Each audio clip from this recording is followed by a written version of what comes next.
আসসালামু আলাইকুম। আজকে আইছি চট্টগ্রাম, শাপলা নিয়ে চট্টগ্রাম আইছি। এই চট্টগ্রাম নামাইতেছি শাপলা। এই যে এখানে মনে করেন যে একটা গোসল করতে আইছি।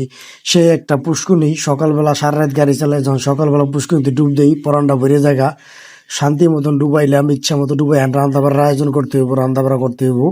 এই যে রান্না বাড়া সব আয়োজন করছি, এখানে পাক করমু, পাক করে খামো। আজকে হলো গরুর গুর্দা আনছি, গরুর গুর্দা বোনা করমু। এই গুর্দা আনছি, এই পানি গরম করতেছি, বুঝছেন। আজকে গুর্দা বোনা খাইতে হইব। এই যে ওয়েদারটা বেশ একটা ভালো না, মেন রাস্তার পাশে আছি।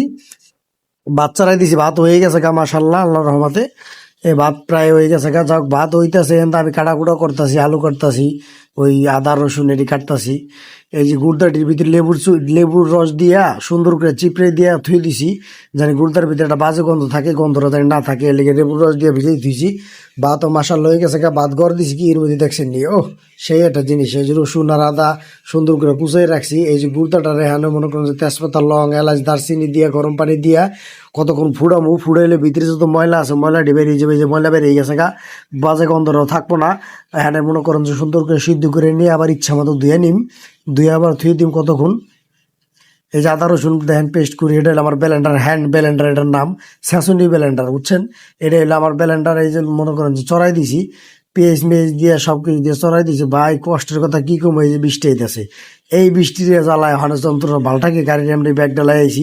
ভাই লাস্ট পর্যন্ত বৃষ্টিতে দৌড়েন দিয়ে আমার গাড়ির মধ্যে নিয়ে এসে, ভাই বৃষ্টি নামছে, সব কিছু নিয়ে আবার কি করবো, হান্ডি পাতিল গুছিয়ে গাড়ির মধ্যে আইছি। গাড়ির মধ্যে তো সুন্দর রাঁধতে পারতাছি, সেই তো ওহ গুড়দাড়ি দিছি।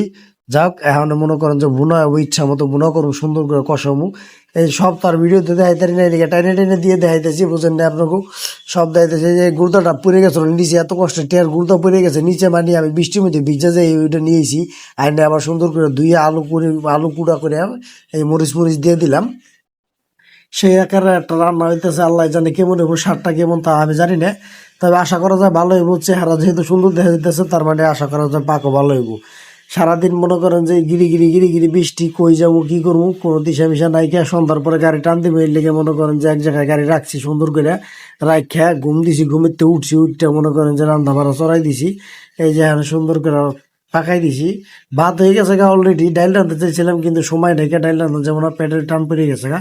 এখানে খাইতে হইব, যা রাঁধতাছি এটাই খাইতে হইব, এটা বুড়া করতেছি। মাশাআল্লাহ, আল্লাহর রহমতে কালারটা দেখি বুঝছেন সেই হয়েছে, বুঝেন নাই। কালারটা দেখলে তো কওয়া যায় কিরম হয়েছে। খুব লোভনীয় একটা জিনিস হয়ে গেছে গা। মাগার গুড়দা আমি খুব ভালো করি, মনে করেন যে বুড়া করছি, পছন্দ করি আমি গুড়দা, টুরি পছন্দ করি, গরুর মাংস সবই পছন্দ করি। রান্না বাড়া খেলিয়ে মনে করেন সব আন্টি বাজিল যা আছে সব উপর মুচ্ছা বাচ্চা গুছায় গেছে। এখন মনে করেন যে গোড়া জমা দিয়ে দিম সব, যা রাঁধছি রাঁধছি। এখন মাসাল্লাহ একটু পরে খাওয়া দাওয়া করুম।